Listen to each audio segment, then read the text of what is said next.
Nanawagan naman si Department of Interior and Local Government Rojas na huwag haluan ng politika ang pagpapalikas ng pamahalaan sa mga residenteng nakatira sa mga estero.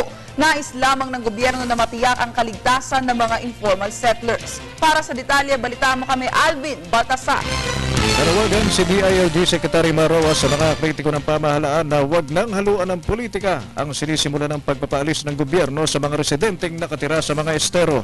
Hamon ni Rojas sa mga tumututol sa naturang hakbangin ng pamahalaan. Sila kaya ang tumira sa itaas ng estero at nang maramdaman mismo nila ang nakaambang peligro. Ayon sa kalihim, wala silang nakikitang mali sa ikinakasana nilang pagpapaalis sa mga pamilyang nakatira sa estero at ilipat ang mga ito sa mas ligtas na mga lugar. Dagdag ni Rojas na hindi masama ang kasalukuyang hakbang na ito ng pamahalaan na maging ang mga informal settlers mismo ay pumapabor dito. Dangan lang at pakiusap na mga ito, huwag naman sobrang layo sa kanilang pinagtatrabahuan ang paglilipatan sa kanila. Solusyon naman anya dito ayon sa kalihim ang in-city near site relocation. Merong iba dyan na pinupolitika itong napakahirap na sitwasyon ng ating mga kababayan na nakatira sila sa taas o sa gilid ng mga estero o ng mga drainage. No? Anong masama na ang pamahalaan gusto ilagay sila sa ligtas at maayos na kalagayan?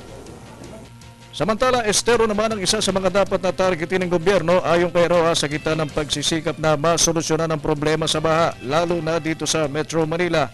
Inihayag ng kalihim na batay na rin sa pag-aaral ng DPWH kahit gugulan ng bilyong-bilyong piso ang mga tunnel o drainage, ngunit hindi naman gagawa ng paraan upang malinis sa mga estero, hindi pa rin malulutas ang problema sa baha.